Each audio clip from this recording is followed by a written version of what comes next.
Why We Bleep is sponsored by Signal Sounds. Did I ever tell you how much I love pulse width modulation? I dutifully cycle every day to worship on the altar of altered widths, sending every LFO the Lord sends me in pursuit of that most rich of effects. And in my quest to own every synthesizer literally ever made with that feature on it, in order to find out which one sounds best, I'm browsing the Signal Sounds website to plug the final gaps in my collection. Sitting pretty at the top of the basket is the Melbourne Delia. It's got motorised knobs, so it'll adjust the PWM for me and sound banging doing it. Mate, I'm next getting the UDO Super 8. It'll do binaural PWM, which is of course twice as good as normal. I'm not actually sure if the Pittsburgh Tiger does PWM, but it does look like it'll do basically everything else, so I'm buying two so it can compete with the Super 8 if it does. Next up is the Waldorf Quantum 2, which I'm buying one of because it's the size of a family estate car and has more synthesis in it than Jean-Michel Jarre's underpants. And then finally, there's the PWM Mantis. It's got PWM, and the company that makes it is literally called PWM. On learning this, I soiled myself rather significantly, and I'm now attempting to buy the company. So if you love modulating the width of a pulse wave more than life itself, visit signalsounds.com. That's signalsounds.com. Why We Bleep is also sponsored by thonk.co.uk. This month, the wonderful Steve from Thonk wanted me to ask you something. Are you interested in building a Eurorack module that's an entire stereo ambient modular system with sine and wavetable oscillators, filters, inputs, reverb, delay, resonator, 5-second looper, and randomization, all in one 30 HP 25mm deep module? What is this dreamy device, you ask? Why, it's the Biffaco Oneroy.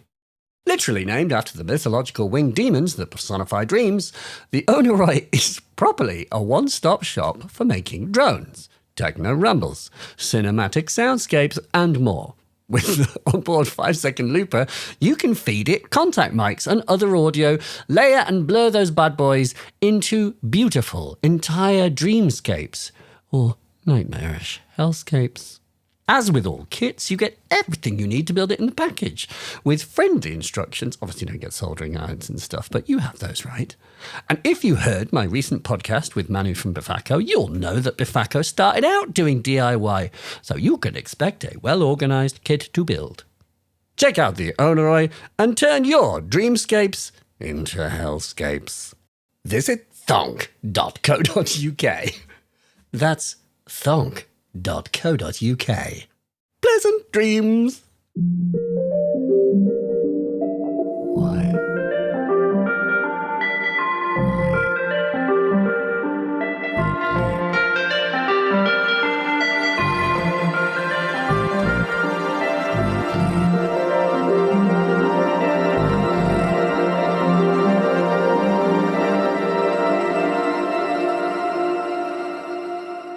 Oh yes, wouldn't you like to own a Roy?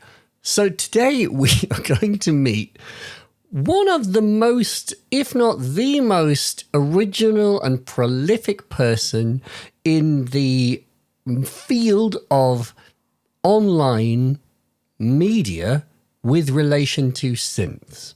I don't think that there is any single person who existed in the field of online synth news and reviewing and videos than this person. Nick Batt did it first. I don't think there's an exception to that, as far as I'm aware, and feel free to correct me if I'm wrong, but Nick started making a website to do with synthesizers and music technology and other things, it turns out, in 1994. Maybe it was 95. Actually, I think it was 95. But let's not split the difference tremendously because that's a long, blinking time. Nick, as we will discover in this podcast, was the first person to go to a trade show with a camera in his hand and ask to interview the person at the show about their new synthesizer. And Nick has been doing it for so long that one of the first persons that he asked that to was Bob Moog, who's been gone since 2005. So Nick's been there since the beginning. Nick is old guard. Nick is literally the founder of a whole section of media that I consider my day job now. And Nick's been doing it a long time. And I've known Nick a long time. I used to work in the music technology industry. I have since 2006, actually, which is quite a long time now I think about it. But Nick had been doing it for 10 years by that point. 11 years. I got to know Nick because I was working for the distributor in the UK for Moog and Arturia. And so talking to press, that is Sound on Sound, Future Music, Sonic State, it was all part of the game. And I remember emailing Nick and getting to know him, and then Source, the company I worked for, we would do place ads. You would also send stuff for Nick to review, and it was my job to get it over to him and to liaise with him with the whole thing. And then also we would do the sponsored things where you can sponsor to come in and do a video with Nick, the kind of meet the manufacturer thing. And I've done those. You can actually find videos with me, Muggins, doing the meet the manufacturer. There's one with the Arturia drum root, a classic. I always remember that Nick was like, no cowbell. No cowbell. That is a shame, isn't it? That's true. But I'd literally not thought about it until you brought it up. Anyway, I've known him, and my role with him, I suppose, has changed in many respects. I've been on his podcast several times. It's always a pleasure to talk on that.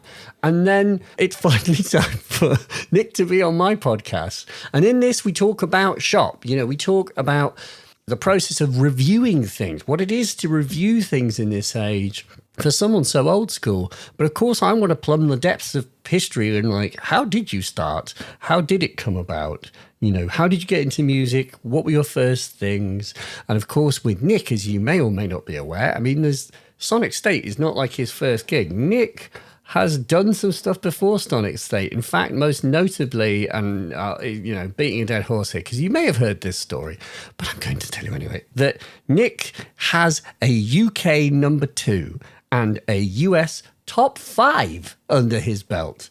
And that's the Suzanne Vega DNA remix of Tom's Diner.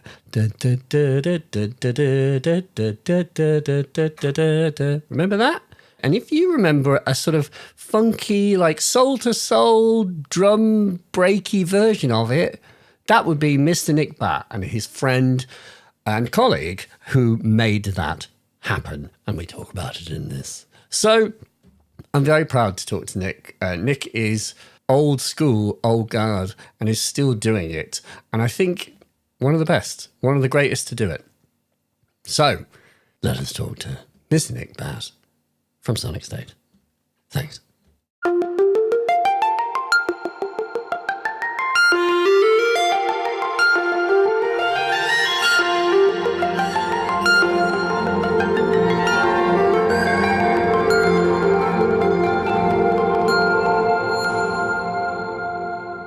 I want to cut everything. Absolutely. Everything. Tell me everything. From the beginning of time. So first there was the Big Bang, and then somewhere in the 20th century, Nick Batt was born. Are you from Bath? Are you from that area? Where were you born? I was born in Bristol, and then shortly after that, my parents moved to Cardiff. So I was, as a toddler, I guess I was in Cardiff. And then maybe then my parents split up, and my mum moved back to Bath because her grandparents were there. So there was obviously a bit of parental assistance. So I've been in Bath most of the time. I have left occasionally. I travel extensively, but I've always lived here. Yeah, I've never lived anywhere else. But when did you leave Cardiff? Do you have memories of that? I don't remember leaving. I have memories of it. In fact, there was a woman next door who had the rather... I don't know why I find it amusing. Her name was Mrs. Billis, and she used to look after me while my mum was working. So I'd go round to her place, or my mum was doing stuff that adults had to do, whatever it was. And I remember she had all these sort of old kitchen utensils, and I used to sit on the floor and hit them with wooden spoons. So I'm guessing maybe that's where I started. I don't know. But I do remember that. And I've got like fragments of memory. I remember my dad in the back garden. Oops, I seem to have zoomed out. Wow, that's amazing. Yeah, I didn't mean to do that. I've got a memory of my dad kicking a ball out of the garden miles away, and then just saying, just wait here. And then it coming back like 3 minutes later. What, someone kicked it back as if by magic? Yeah. Fragments. And then, so like in Bath, obviously you're hitting things with pots and pans. Do you have like a kind of musical earliest memory? I learnt the piano a bit. I had a friend who's a neighbour who had a very eccentric mother. She was Mexican. She was an ex-Mexican acrobat. Wow. But she was a concert grade pianist called Alice Gingold. And so she was very eccentric. And so she taught me piano. I have this real vivid memory of going on a holiday to one of those kind of adventure holidays, PGL type thing. And that was where you kind of learned how to live alone, really, because you were just there with a couple of mates and, they were just... It wasn't teachers, it was, team leaders or whatever.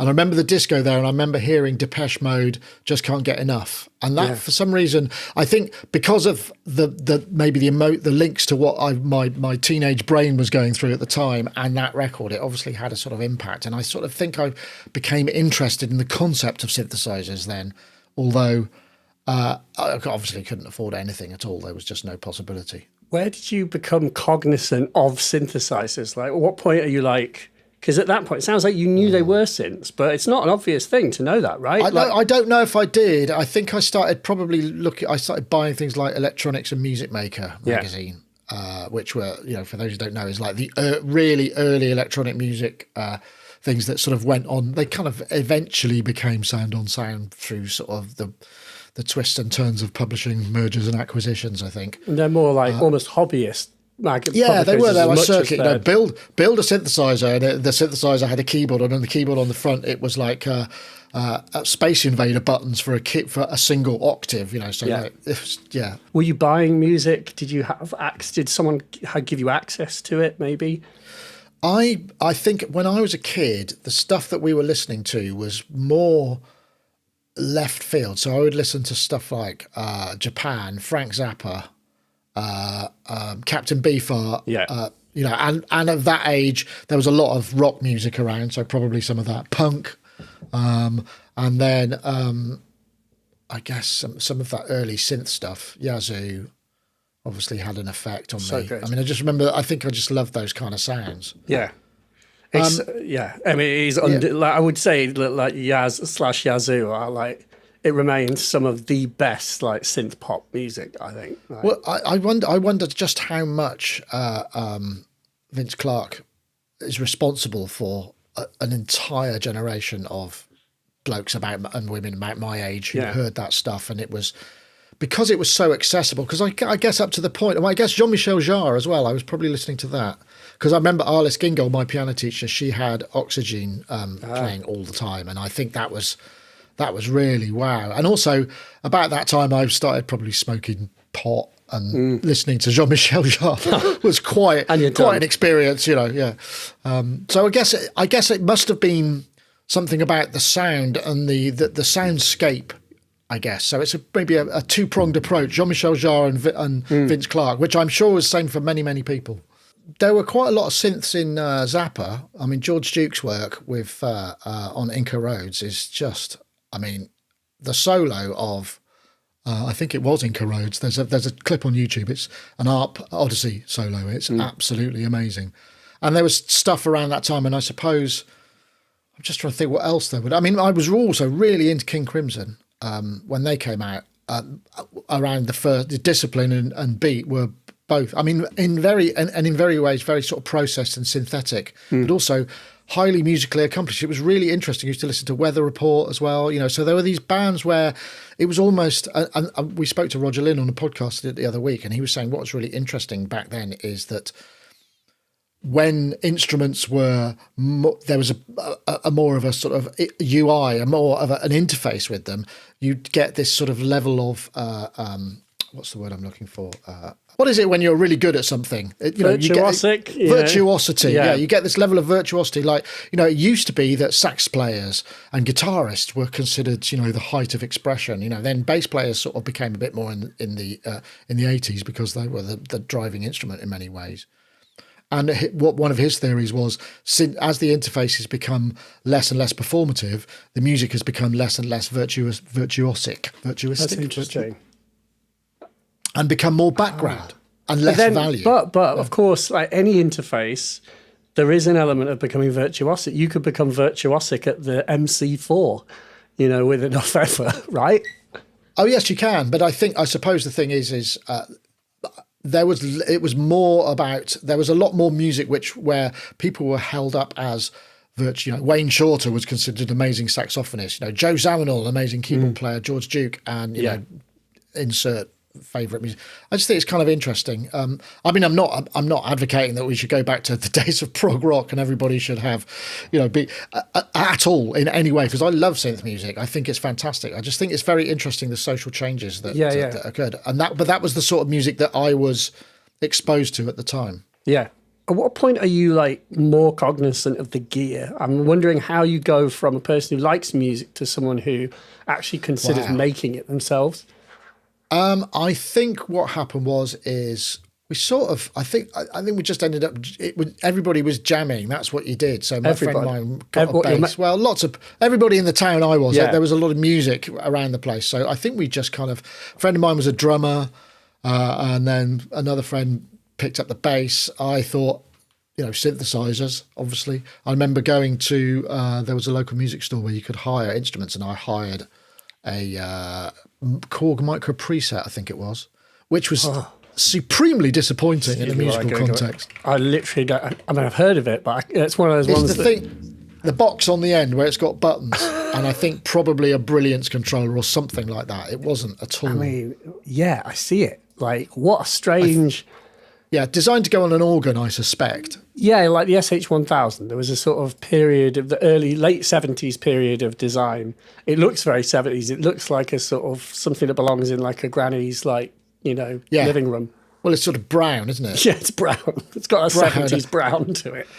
Austin Allegro sort of look, it's really interesting. But so that was my first exposure. I got one of those, and then immediately was supremely disappointed. So I think the next thing I bought was a delay pedal, because obviously back then, like drum machines back then, everything back then, nothing sounded good on its own. It needed processing. You needed, you could have a lovely Lindrum, but unless you could put it through a Pultec and, an RM, some sort of reverb, it was fairly pedestrian sounding compared to what you were hearing on records. And the same with synthesizers. But as soon as you added effects, then it became a thing. So I think I got a delay pedal. Then I bought an MS-10, but again, really bizarre. I bought it because it was the only thing I could afford. I didn't buy it because I knew what it sounded like, and I thought it would. And so again, I think what I was hearing mostly on records was Roland's, and I got a Korg that didn't sound anything like that, and it very much. The sounds I made with it were terrible, but it was just literally meant I could play something, but it was never. It was never anything that made me feel didn't sound like you enjoyed it. It sounded terrible. No, I wasn't kind of getting the most from it, back then. I think it was just, I'm playing the synthesizer, this is my synthesizer. Yeah, okay. And it was terrible. I was in a school band, and we wrote awful songs, and there was lines. I mean, I didn't really know how to perform or use a synth for any of that stuff. Did you write original music? Was this, or was this covers of stuff? Yeah, we would have done. I mean, I say original. I mean, we did write original music. It was technically always music. Was the case. And I think at the same time, I was probably getting into this idea of sound on sound, and was trying to build multi-track stuff. So had you got a cassette mostly multi-tracker guitars? Yeah, no, not a cassette multi-tracker. I had access to. I'm trying to think. It was just a dual cassette, so you could play back on one and record onto the other at the same time on some, but they were still quite expensive, so I was starting to experiment with that kind of thing, I suppose. Are you talking you yourself, or just you and mates? No, myself. I started in the bedroom studio vibe and I think again it was how can I do these things? These things are interesting. And then and then the synth that made me get more into making sounds that I was hearing elsewhere was a Jupiter 4. Oh, I got a Jupiter 4. how did you manage that? I bought a second-hand one. My mum was really helpful. She was very encouraging, and she actually lent me, or said, if you get a certain amount of it, I'll make up the difference. And I remember we drove to Portsmouth, or I think it was on a Sunday morning, and picked it up. And the family were having dinner, and they wasn't particularly friendly. Just said, "Yeah, it's in the box." And then we drove back in my mum's Morris Traveller, and then I got that, and that was much more. This sounds more like records. Yeah, I bet it did. 'Cause that basically is on those. It probably is on a lot of those records. What? How much was it? Was it? I was thinking about it this morning. Actually, I think it was about £450. So a lot of money back then. What year were we talking? Though, like 83, 82. The year I was maybe. born. Oh, fuck off! Sorry, someone had to be. If it's any consolation, I wish I'd been old enough to spend 450 quid on a tube. Yeah, I know, but I mean, and that's it was a lot of money back then, and we weren't wealthy at all. Yeah, so yeah, it's very. That is a lot. It is. I mean, like it was. I guess it would be about £1,000 or 1,500 quid or something like that. 83. It's a good time in that sense because there's not a lot of crap. I mean, they say we've got the micro preset, but you can't like walk anywhere for lack of legends. There's just legendary synths everywhere at that time. That was it. Roland had kind of peaked, and that was all they were going to do for the next, like, depending on your view. And obviously we can get to, there's a point where you start reviewing the things that were like the kind of follow-up wave. But I don't know. It's just there's so much good equipment. I can't remember. Yeah, I can't remember what year it was exactly. Maybe the price was less than that, but I don't remember. Anyway, so I got that, and that meant we could be in. So I started to use the arpeggiator and stuff during. So I'd be kind of like playing chords, da da da da da da, and then diddly diddly. So it was almost I could use it like two. So I got quite good at that, and it had some button. But I mean, it went out of tune awfully. Really bad, and it was awful again, and a nightmare to carry. I mean, it weighed a ton, so I had to kind of carry it around. I've tried one briefly. I mean, I must admit, I didn't like. It's not like a Jupiter 8 where it like literally lifts the head of my head off and like tickles my sort of amygdala or whatever. It does something really weird to my brain. Whereas I think the 4. I don't know. It didn't quite speak to me in the same way, but I know it's more of that kind of, it's more of that 70s, that rawer sound. Maybe, yeah. I mean, again, it was just I don't even know why I bought that. I think it was just pot luck, because back then there's no way I was going to hear that, and most likely I wouldn't know what records it was on. I just thought, it's polyphonic. It means I can play some chords. Yeah. Is it 4-note polyphonic? Hence the name. Yeah, 4. Yeah. And that's quite, I just got the Dom's MS-2000, and I had one of those in the year 2000 or thereabouts, and that's 4 notes, and it's an interesting limitation. It's the kind of thing that people moan endlessly on forums about. Obviously, Roland just released boutiques that have 4-note polyphony. I wonder about that limitation. I mean, at that time, it's really interesting. Yeah. It was 3 notes more than you had any other way of playing. Exactly. So I don't know what you think about it. The note limitation is really fascinating, because I really liked the original Minilog and the Minilog XD. I think they are brilliant synthesizers. 4 notes. I built a live set around a Minilog XD. No, not XD. I haven't got an XD. Just the original. The original, yeah. And yet, 3 weeks ago, I reviewed the Arturia Polybrute 12, and then I reviewed the TO5 the week after. And I felt really, really conscious of having only 5 notes, and it's really strange, because I think it's because of if you don't adapt your playing style quickly enough. I mean, as soon as you start playing to that polyphony, then it's actually quite interesting. That limitation is great, but going from one to the other, I don't think I adapted very quickly. So I was much more conscious of the fact, and also the sounds they made. The TO5 is capable of making these amazing pads and that kind of thing. And yet you don't quite have enough notes, to play a chord after the first one without stealing something. I've been playing around with this MS-2000, and the simple fact I was doing little chord progressions. I was like, just add some delay. I've had some delay, suddenly it smears that hard edge of the note stealing. I literally can't hear it anymore, and it sounds better because I've got like some nice delay on it, you know. And it's like as with all this stuff, and as I'm sure you were then as a kid, you just work. You can work creatively around anything. And I think it's that thing of it's what, you know, as a person who reviews synths, you know, you must encounter that sense of just this idea that people buy things based on specs, and that it's all too easy to obsess over specs. And I don't know, in the camera world they call it pixel peeping, you know, when at the end of the day it's like a camera is not going to make the photo for you. I don't think about the specs too much, to be honest. I really don't, because it's what it sounds like, you know, because there are things which have on paper amazing specifications and yet, you know, maybe don't sound all that great, and yet the other way around, one that doesn't, and yet sounds fantastic, you know. Yeah.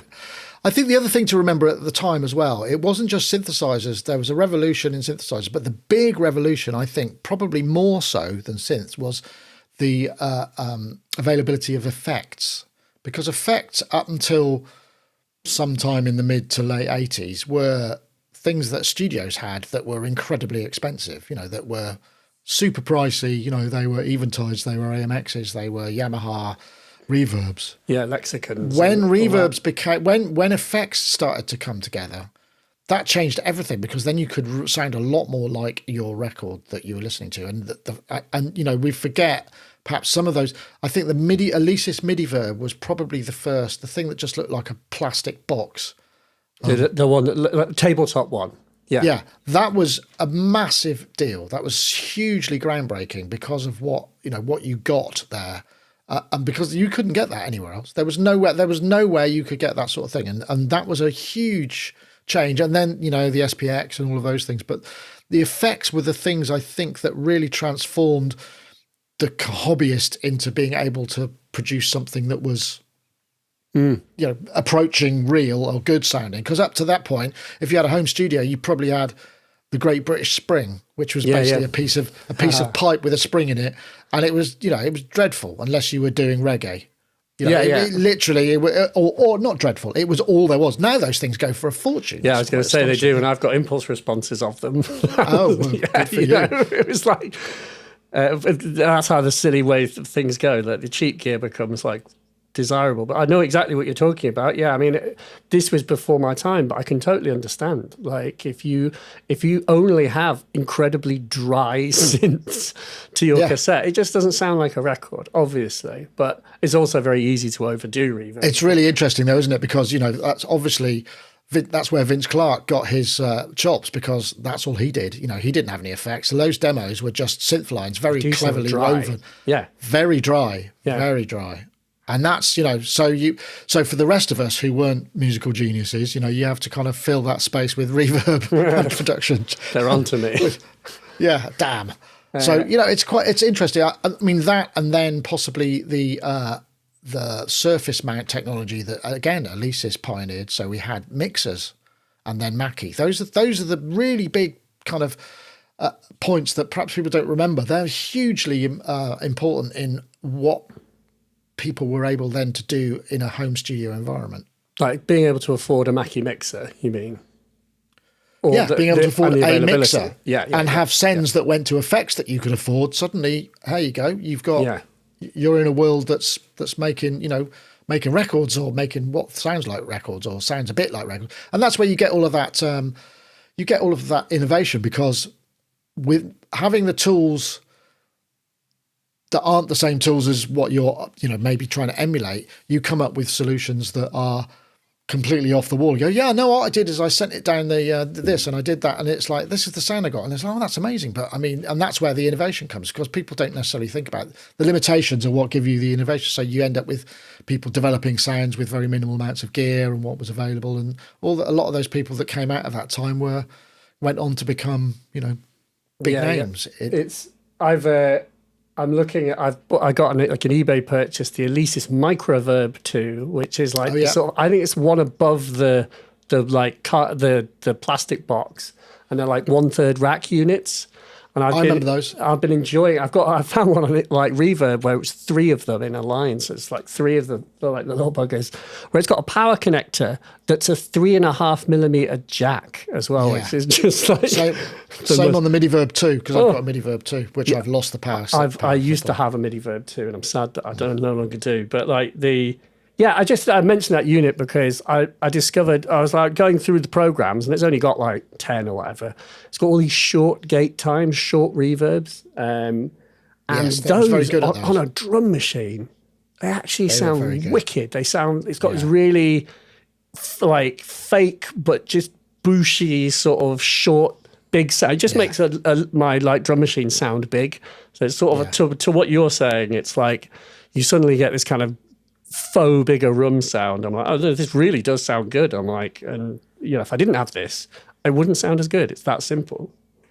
So yeah, I mean, so I suppose the combination of all those things happening at the same time as my interest was, you have to find your own way through what you can find. It's like, I've got a mate who's got a live desk he's getting rid of, maybe, and I'd buy that or whatever, so you just get gradually pull together what you can, rather than I was like, I need a compressor, so I think I found a Tantrek or a Trantec home kit that somebody had built in a kind of bit of bent aluminium. Wow. But it sounded absolutely vicious. It had an exciter, it had a gate, and it had a compressor. And the compressor was just like, it was like a Valley People Keepex or something, really vicious. That's what I put some of the early tracks that we worked on, the vocals through, though. Okay. So tell me about, this is the point where we like, it sounds like you're building up a gear collection and you obviously are committed to this as a sort of hobby. But at what point are you like actually writing tracks that you're proud of? And then the other thing is, at what point are you we get to a point where you are actually releasing commercial tracks. So how does it there's happen? a different, I mean, I don't know quite what the time period was. I think the big change for me was I probably got a D110 multi-timbral. What's that? The Roland. The Roland yeah, D110, of course. the eight parts and a drum part. Yeah. Or 7 parts. Like the one you rack thing. Yeah, that made it, because that had individual outs. So again, I have this, and I also went on a course, community. There was one good thing that came out of Thatcher years was they did these training programs where they try and get sort of people who are on the dole, because there were a lot of people, I was one of them, would get to go and do courses. But what it actually encouraged was people to kind of come up with wacky ideas for courses. And there was a whole load in Bristol. One was multi-track recording and another one was musical notation. So I went to both of those, and the multi-track recording opened my eyes to the Atari and sequencing. So I got that I started to get that in my head. Oh, right, I need to do this. So then I got. That's how it's done. That's how it's done. And I can't remember if I was doing live sound at that point. Forget now. I was working, like, I think I was just starting to do some live sound, but I was working at my day job was like labouring, so it was really hard work. And so you're literally working on a building site and then doing live sound.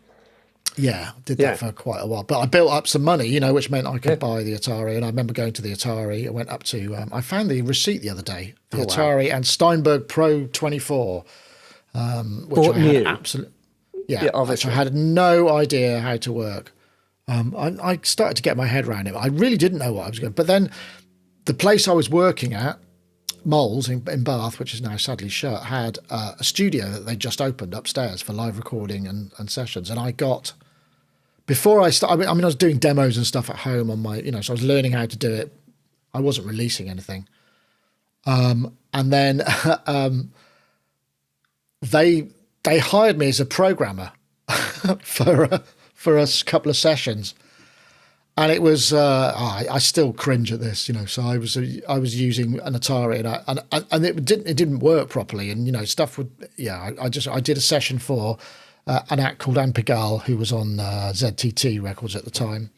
And I did a session for the local band, local label. And so I started to be involved in studios, so I learned how to be in a studio. When you say programming, you mean you were powering the Atari and like pilot it and enter notes and arrange and make it work. Right. Yeah, kind of that stuff. But that was back in the day when it was FSK rather than song position point. So, you would... What's FSK? FSK was just, I forget what it stands for, but it's just a continual sync tone. So the 24-track multi-track would have the Simpty on it. Like it would actually there would be a track that would have a time code, effectively. A time code. A noise. You would sync but you could only do it from the very beginning every time. So it was, so that the whole, this is back in the time when studios, you'd have to wait for the tape to rewind before you go on. So there were all these natural pauses and moments where you could sort of say, oh yeah, we should blah, blah, blah, blah, blah, blah. It's very interesting the way the dynamic of working in studios changed, because all of that downtime, has gone effectively. There's none of it anymore. It's just, okay, back to here, again. You can loop it, you can do whatever. Nobody uses tape. I interviewed Colin Newman of Wire, and he said when I do takes, I always start from the beginning every single time. I rewind it. So you get, I think he said it because it creates this sense of context that you would lose if you just sort of fixate on one little loop over and over. As anyone who's made music would well know, it's like different to fixate on one section other than to consider the whole thing. It sounds like that's what you're saying. You were forced to consider the whole thing in every take. Well, I mean, not me, because I wasn't producing, but I mean, yes. But I mean, also the thing is you couldn't pick the sync up from any point other than the very beginning of the track.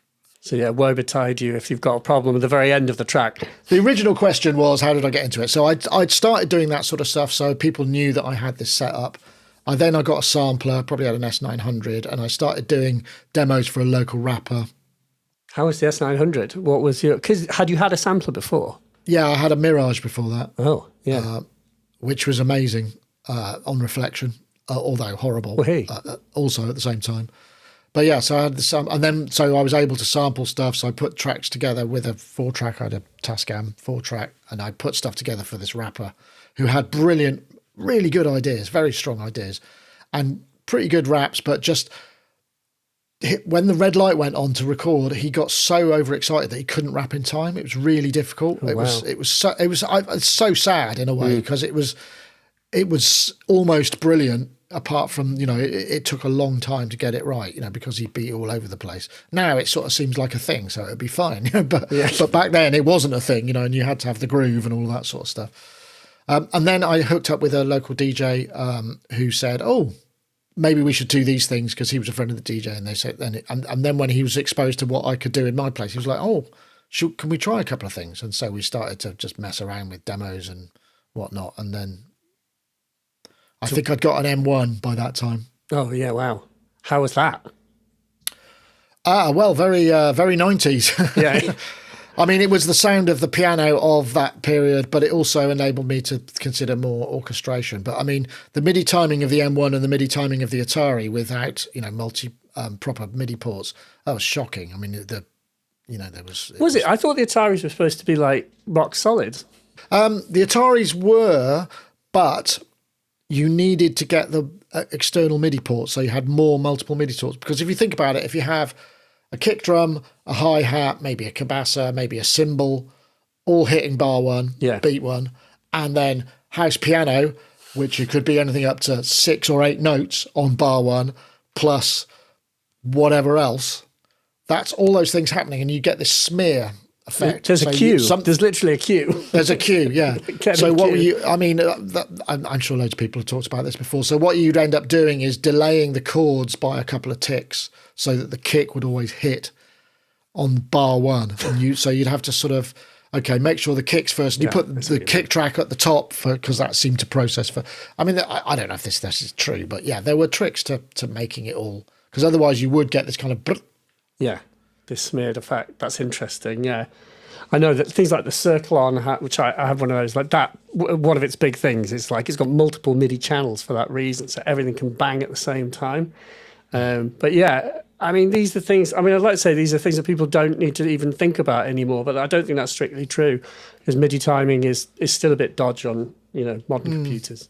The days of, because I went on to run massive MIDI rigs and studio rigs for people and whatnot, and it's just the days of that are gone. I mean, the trick was back then you'd get multi-port interfaces. So Steinberg did something called the MIDI timepiece. I think it was called, a big red plastic thing.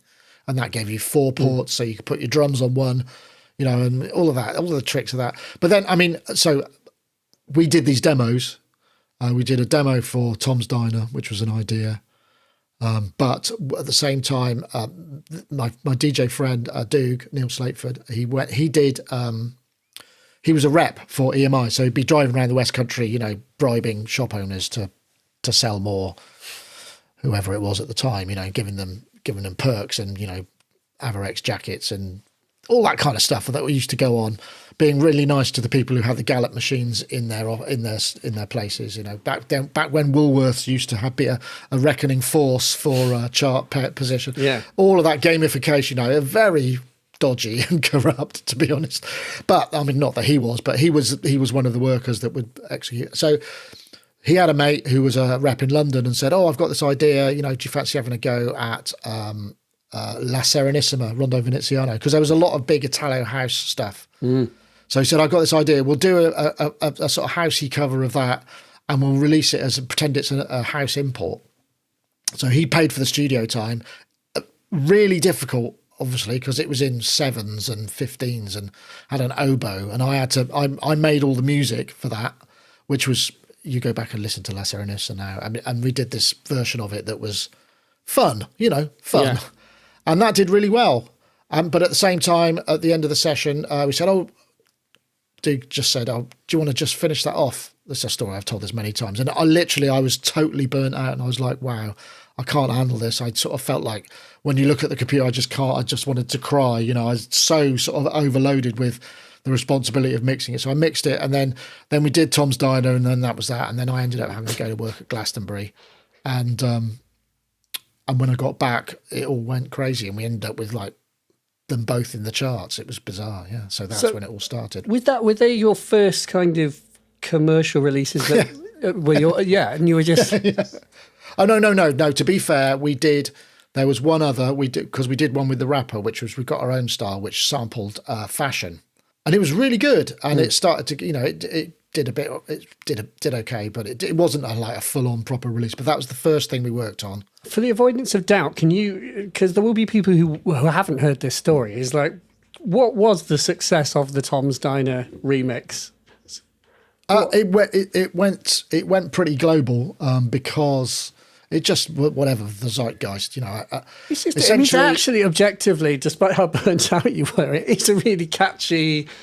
Enjoyable piece of music to listen to. Most of it was done. It just hadn't been mixed, and I didn't know I didn't know what I was doing. I was in a studio, and I'd never done that sort of stuff before. I just thought, like the bass line was an organ tone from the D110 put through one of those programmable Simmons mixers with all the treble rolled off. Oh, it's doing it again. I love the crash. How do I do that? Go on. There we go. There you go. It was a D110 with going through a thing with all just full bass. Yeah. And no treble and a bit of distortion and then probably full bass again, because I was listening on NS10s and it's not bassy enough. It's not bassy enough. I need more bass.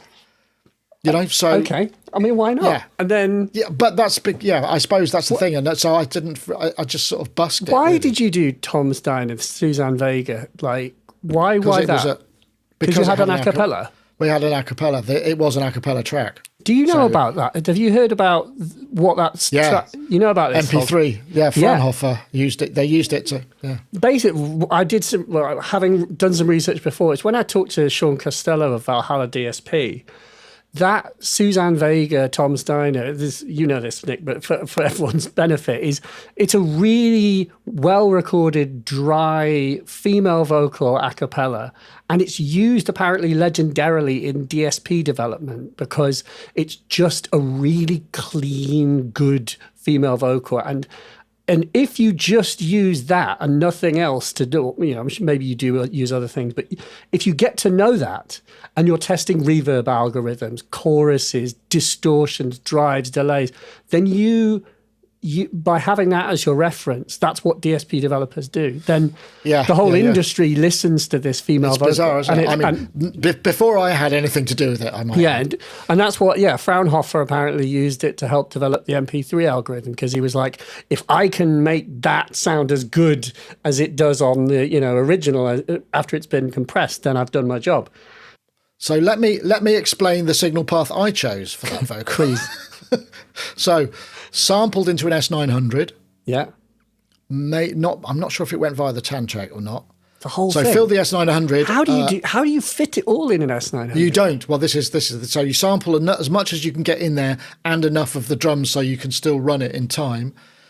Then because it was not, I didn't cut it up into little bits. I'd say take a verse and I'd go, okay, I am sitting in the corner. Bye's a bit out. So what I would do then is I would play it. I'd record some pitch bend either up or down in the breath gaps. So it would sort of speed it up until the next bit, and then okay, now I'm a bit out, now I need to slow it down again. And so the whole thing was and then I'd print that result when it was in time to the 4-track, put the next verse in, do the same again. So we did all of that. So the multi-track, when we went to the studio, what we had to do was go back to that. I had this big pile of floppy disks, Sue's verse 1, Sue's chorus, whatever, and then print that to the 16-track, which was obviously much better quality than my 4-track, and transfer it again, so, but that's how, pitch bend time stretch is, I don't know if anybody else used to do it, but that's what I used to do and then after that, when we're doing lots of remixes, that's how we would do it. So because it was such a pain to manipulate large samples, you would just go, get the phrase in, pitch bend it up or down till it got in time. It makes complete sense. Print it. And it's amazing that creative music was made at all, with methods like that. Yeah, well, the reason it was good is because the 3 basic ideas were brilliant. Neil's idea to use the play out as the chorus refrain was genius. Turned it into a dance structure. I like to think maybe some of the musical input I put in there had something about it, and luck. Those are basically the 3 things that you. But because he was with EMI, presumably he has clout that he can kind of get it put in the right hands. No. Was it not? No. So how did it get picked up? It was a white label that our manager got pressed up. I still have a few, actually. This guy who'd said, yeah, okay, I'll press them up and see what happens. And he took it around a few shops in London, because he had the same beat, but in London to some of the key shops. And those shops were the places that some of the Radio 1 DJs would frequent. Oh. And it just went massive, just over the weekend. And it was the first white label, because BBC had a policy of not playing white labels because there was or bootlegs, because there was they couldn't be, it couldn't go through the royalty system, whatever, I don't know, whatever reason it was. And they did. And I think it was Bruno Brooks who played it. And it just went bonkers, and everybody, and then it became a hit. And, once that starts to happen, you don't have any control over it. So the whole thing just came about because it was a strong idea, and I think it had quite an atmospheric vibe to it as well. Yeah, that's what I mean. Like even now, it's good. It's not like it's not like it isn't dated in the sense like it's of an era, but it's a good simple idea, isn't it? Exactly, and it's just always going to sound good. So I think it's great. And but then the other sort of your other kind of credits that people may have heard of are Goldfrapp, of course. Yeah. What were you doing? How do you end up working with Goldfrapp? Well, we rented some studio space in Bath that was shared with a collective of musicians, one of which was Will Gregory, who's part of Goldfrapp. So we would occasionally, we were remixing the whole time, and he was doing sort of soundtracks and media work and stuff. So sometimes I'd help him out, and sometimes he'd help us out. Occasionally, because he's a musical genius. He went to Berklee School of Music and is, as I'm very fond of saying, or has been, a kind of world-class saxophonist, that you wouldn't know. So, if I go, I can't work the chords out of this, he'd go, oh yeah, try that. And I'd be like, oh, thanks, Will. And then, so we ended, and then the Goldfrapp project started. Because I was working in remixing the whole time, I'd started to get gigs, just helping people out. I'd get sessions and stuff as well. And he just asked me to come up and help out on something. And then, oh no, that's right. They started to record. They'd started to record with Alison. They'd hired a programmer in. It hadn't worked out. So Will said, why don't you just come up and see how it goes? Because it's very important, the dynamic, because there's only 3 people in the team. It's important the dynamic works. So I went up and just sort of said, yeah, okay, what do you want me to do? I think it was Lovely Head or Human, I think it was. And they just said, can you help us out with the rhythm track? So I just got involved and did some stuff and passed the test. I mean, I was fine with Will, but I'd never met Alison before, so and she had to feel comfortable in the studio, obviously, and yeah, and then I got the gig, and then it was literally all the time. It was just I worked a lot on that first album, not like in broad gestures, but I would sort of just things that I hope obviously made some difference to them and made it, but I would run the sequencer, probably look after the backups, sort out Will's chaotic kind of session stuff, try and make it a bit more up together. I mean, I'm not much better, but at least it was better than it was. Name the tracks so that when they're recorded, it didn't just say audio. Yeah, audio 13, 1. Yeah, take yeah, X. But also just kind of work on some of the beats and some of the backing tracks, because I obviously had my own system. We had similar systems, so I could just kind of go, okay, here's what I think about this. And played a few synths and came up with some, maybe, whatever. Not much, but enough. I'm more involved in other records because they'd already started going and they'd found their sound world by that time. So I wasn't involved in that beginning process. So I was just helping them finish it, really, and kind of, finish the tracks and do whatever needed to be doing. But I mean, and that back then, that was literally a Korg 1212 ADAT card and an Audio Media 2 card, using a crappy phono lead digital out into an O2R, so. Yeah, it's not like a big Neve desk and sort of 24. That was done on an O2R in 16-bit, yeah. I mean, yeah, exactly. And I see those, they go for like 250 quid or whatever now. I mean, I'm tempted to buy some of that old digital stuff just to sort of see what it was like, I think Will still has one at the centre of his setup. He's probably replaced the A to Ds. I mean, I haven't been out there for a little while, so maybe he doesn't. He's got some other nice stuff, so maybe he's changed that up a bit. I mean, what do you take from that whole time of like producing, actually doing music, for want of a better term? Like, because then obviously you get to this point where you're doing Sonic State. Well, that was going on at the same time. I was doing Sonic at the same time because we started Sonic in '94. I think Goldfrapp probably started in. I don't remember, 97, Goldfrapp probably. Yeah, okay. This is me forgetting how old I am, but like, so Sonic State in '94 is just a website, right? It's not. Yeah. There's no YouTube. YouTube comes out in 2005. Did you have video on? 2000, we started doing video. Yeah. 2001. Can you talk me through the original intention of Sonic State? Why did you? We started it as a kind of, let's make a sort of magazine. I'd been doing albums with Goldfrapp. I'd been doing CD-ROM projects because I had a whole career in CD-ROM production as well. I'd be working on Gabriel stuff, CD-ROM production. And these creative cycles are just insanely long. And also, once you've sort of done your creative bit, which is not inconsiderable in some cases, or invested all of that time, I mean, yes, you get paid for it, that's fine. But the creative cycle is so long that can then be just totally messed up by some business shenanigans at the other end, which has happened to me and others over time. So the web really appealed to me as a kind of, I've got an idea, let's do it. Okay, there it is. Yeah. Bang. Creative cycle is, 24 hours.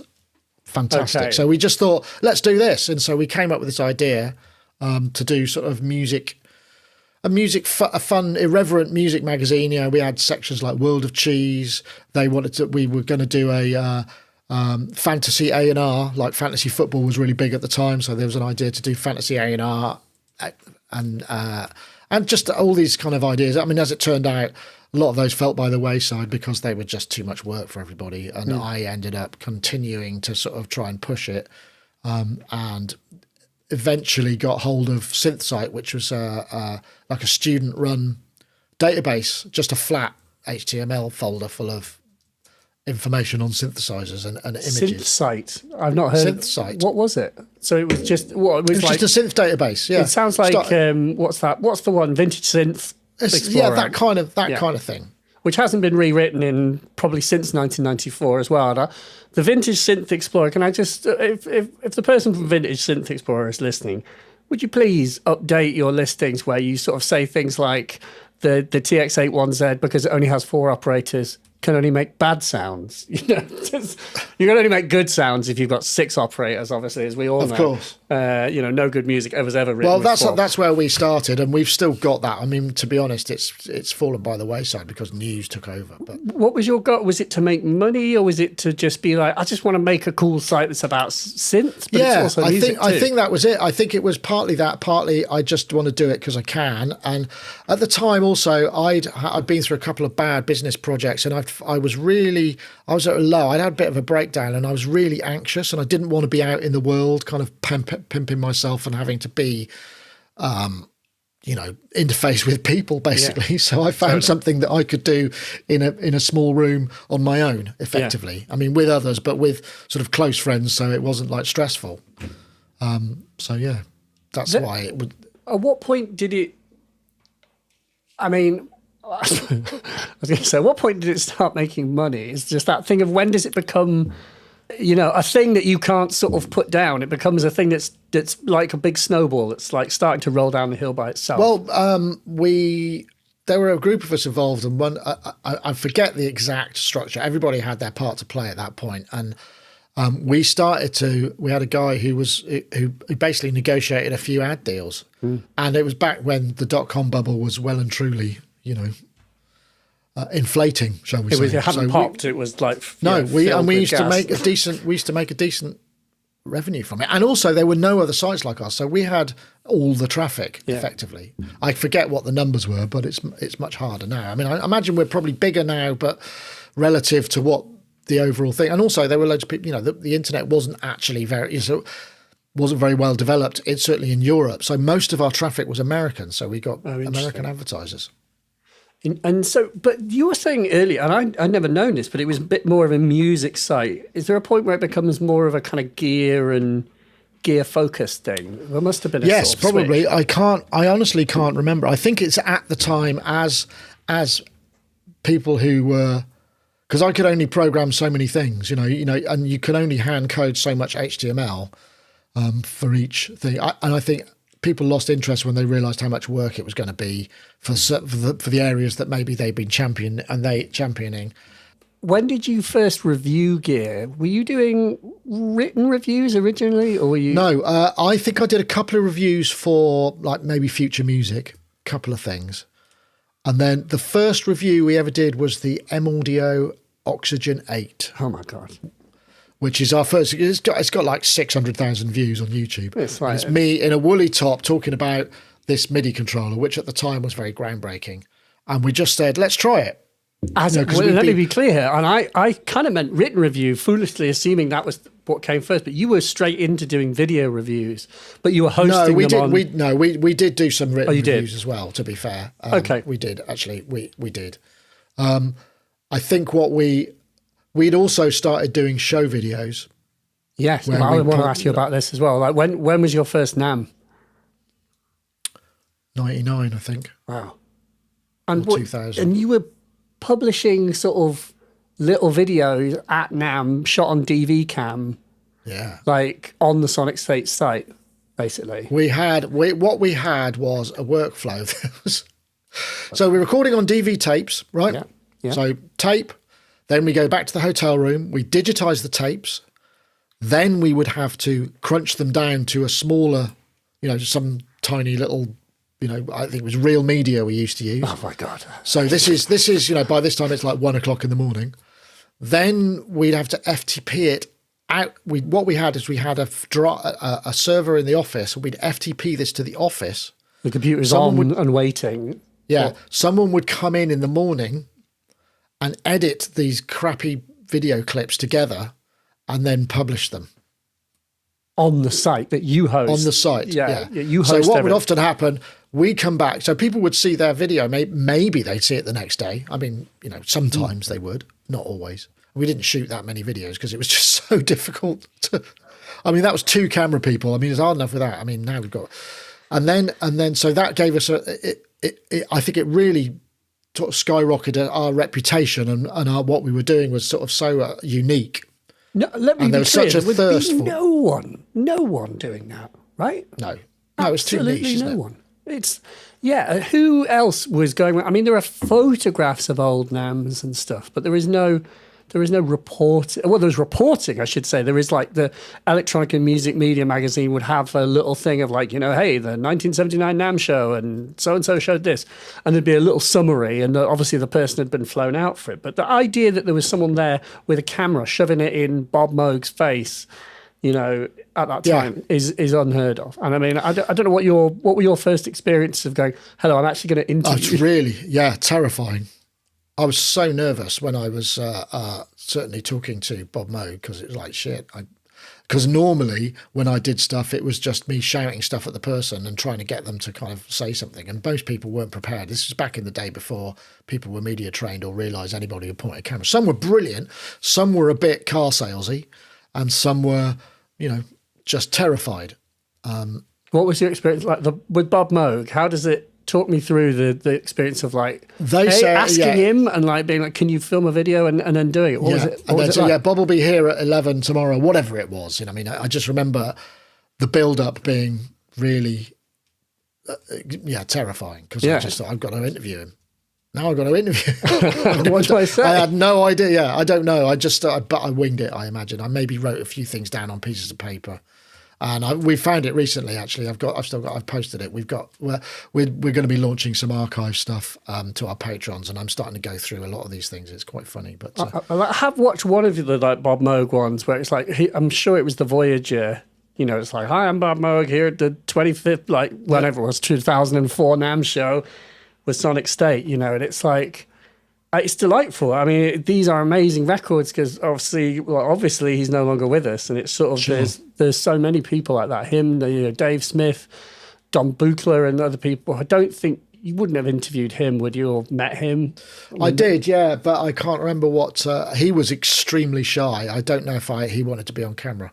I should also point out that a lot of this stuff. This is all myself and Andy. Andy was the video and camera guy, so a lot of this stuff. He was figuring out how to do all of these things, and we were kind of kludging the workflows together. But, I mean, we soon discovered that it was the way forward, and it meant it just worked really well. But the problem is you get back from NAM or Frankfurt or wherever, and then you'd get this enormous bandwidth bill, which basically meant you've just, blown all this cash on showing videos to people. So we had to figure out how to make that viable. Do you have to literally charge people, like sell ads to like make it? Or well, I think we started to kind of we didn't back then. Advertising supported the site, and there was enough fat in that for us to pay for our shows, which was great for reputational sort of stuff. Nowadays, it's not the same. Nowadays we've figured out how to make that work, but. Back then it was we were doing better in terms of cash flow, from advertising. Yeah, and now it's a different picture, So we were able to invest that in going to these shows. Do you have any sort of particular, like, when you think of NAM, what feeling does that conjure for you? It's really interesting. First of all, it was excitement, but now it's stress, because so many years it was so close to after Christmas that my family Christmas was shit, because I'd be so locked up in trying to make sure everything was, because logistically it was quite complicated and making sure that. So for many years it's sort of not great feelings. It's good when you're there, but the whole sort of the build up, the amount of work that goes into making it happen, it's less so now. We've got it down, but now I enjoy the trip, and I enjoy it a lot more because it's a lot less. There's a lot less responsibility because our workflow is much more nailed. You know what you're doing, basically. Know what we're doing, and there's people to do the work.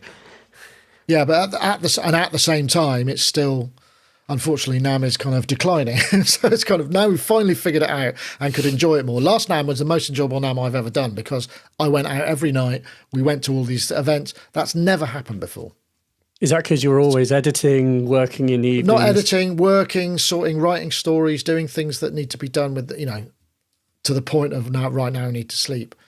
And so it was a really hard slog for many, many years.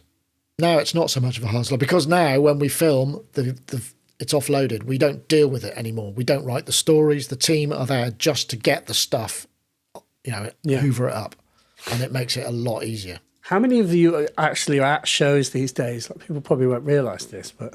Well, NAMM last year was me and Ed. Jim, who runs Synth Memes, he comes along, he films a few videos. Me and Ed did most of the bulk, and really? then Mira, which was astonishing. So we shot 70 odd videos between us, and they all got published. So it's totally feasible. So but then there's Ben, who was editing back home. Andy was editing then, and then we've got Chris from Boo, who's putting the stories together. So all of that stuff is delegated, but it all has to be paid for. It all has to. So NAMM has to be viable. Flights, exactly. Just everything, hotels, food. It just it's running a business. It's just that thing, isn't it? What do you think about shows in general? From when we're thinking, we've got a 25-year span here. From like, what are your thoughts generally? Do you think that they're necessary? Do you think some yes, some no? I think they're really important, because I think it's really important that we don't close down our ability to join together and be in a room and do things. Because the more we do that, the more pedestrian we become as a society, the more risk averse. And all of those things are bad for creativity and live music and all those other things. So we have to do this, even though sometimes it's a pain. I think the key is the big organisers, like Superbooth, have got it right. They totally get it. They make it fun. They make it good, a good thing. And the smaller shows, Bristronica's another great example, a new show coming up, just fun to be at. And Synthfest UK is good as well. Yeah. I mean, it's much more nerdy, but it's good. It's affordable for people to go to and for people to exhibit at. Shows like NAMM are prohibitively expensive to most people, which is why there are no little synth guys there anymore, because it's just like... So they haven't really moved with the times, because they've got this enormous organisation to fund, and they're sort of trapped in this scenario where they can't do it for any less than a ludicrous amount of money. So, I was talking to some people and they say, I just wanted a couple of chairs for the booth, and they wanted to charge me $350 to rent some chairs. To rent chairs. So I went to IKEA and I bought some for $35, and that was a better sort of, it's that sort of stuff. You just think, this is ridiculous. I mean, that's just not, how's that going to work? So I mean, there is this offshoot, isn't there? There's like a sort of, I've not been to NAMM for like 2 years or so, but like there's the sort of side. And Friends. Yeah, we went. Well, that was only last year. I think that was the first time we did that. It was great fun, nice. It was really nice to be able to leave the show and make that work viably. I mean, they supported us. I mean, I was very straight with them. I said, I'll come and cover your show, but I need to make this much money a day, or we can't do the show. So I can't just take a 25% hit on the day's revenue. So if you can guarantee that we'll get this, then I'll come. So they were good. They took a chance. We took a chance, and it all worked out in the end, because some of the people there were interested in some of the packages we had to offer. So that meant that we could do it, and it was really nice. I really enjoyed it. I mean, the first year, it was very much like it felt a bit like Bristronica the first year, where it was like a kind of empty warehouse with a load of people on tables. But it was nice, It was, and I'm sure it'll be better next time if they're going to do it. Yeah, I mean, it's also it's a 50-mile drive or whatever. Is it? It's quite a 30-mile drive. It's quite a way. You've got to have all of that stuff together. Fortunately, Jim had his car, so we drove in Jim's Juno 106 plated Prius, which is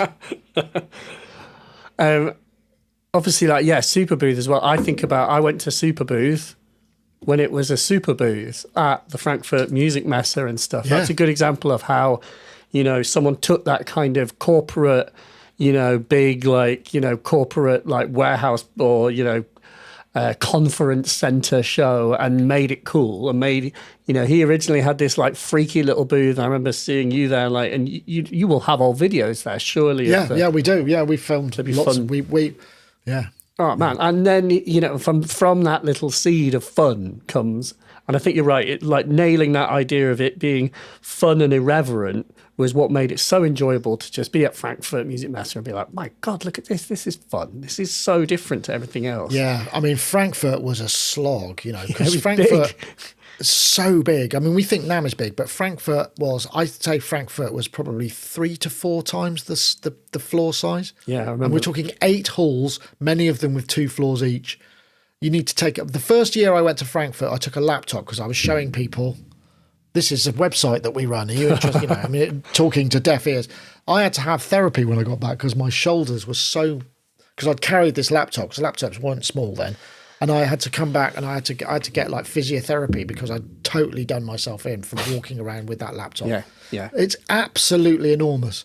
And that's an example of, unfortunately, Frankfurt, NAMM looks like it might go the same way as Frankfurt. Frankfurt is now still there, but it's a local show. It's not an international show. Yeah. I mean, we don't go. I mean, we don't yeah, go. yeah. And like I did not miss not going to Frankfurt, but I loved the super booth, and I'm really glad that it became what it became. I think and only Andreas Schneider could have kind of done that.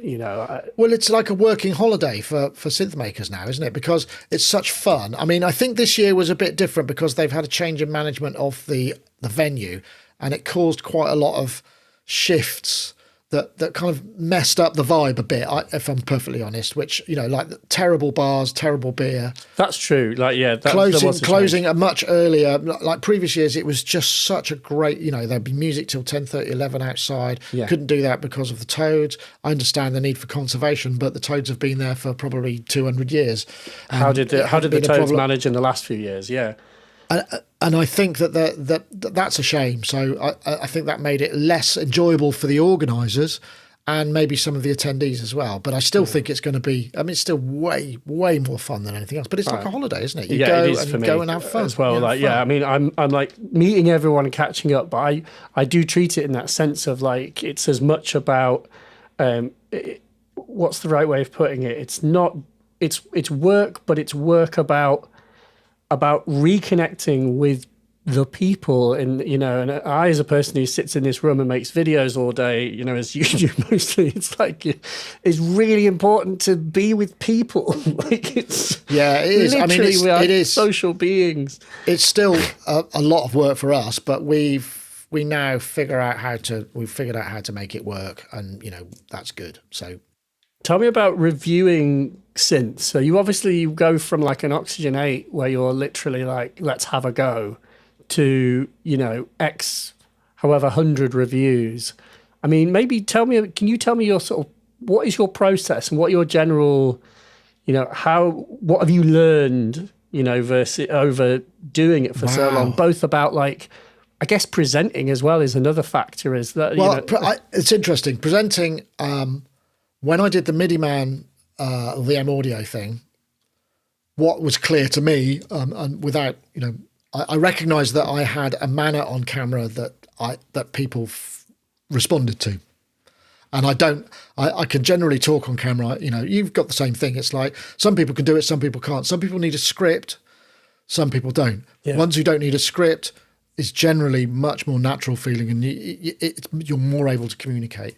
So once I realised I could do that, and I was confident that I wasn't, going to be opening myself up to a load of criticism and, hate mail and all of that sort of thing that one obviously can, being an online face, I just started doing it. And I think the thing is when I review stuff,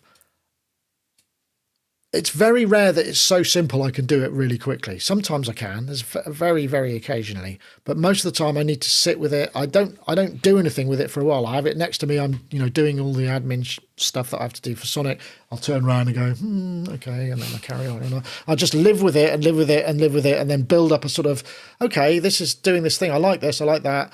And then I put it on the review table, and I'll do it, that for another couple more days. And they go, right, okay, I'm going to start now. And then I start, but it's never really formally planned. I don't do it that way. I tend to do it much more from there's a structure, it's like overview, oscillators. Sometimes you just think, I don't think this works for this. What I need to do is go, and I'll say that. I'm not going to review everything. I'm going to just sort of talk about the things I really like about this and what this enables you to do. I have to feel a direction, and sometimes that also involves having some sort of an emotional connection, which sounds a bit airy-fairy, but the vibe. If I'm reviewing a synth and I just kind of go, I'm not feeling this. There's so many things about this that I really just am not feeling it. And that happened for the forget that sort of vector synth Loads of people really love that. The I can't remember what it is. The vector synth. It's forgot.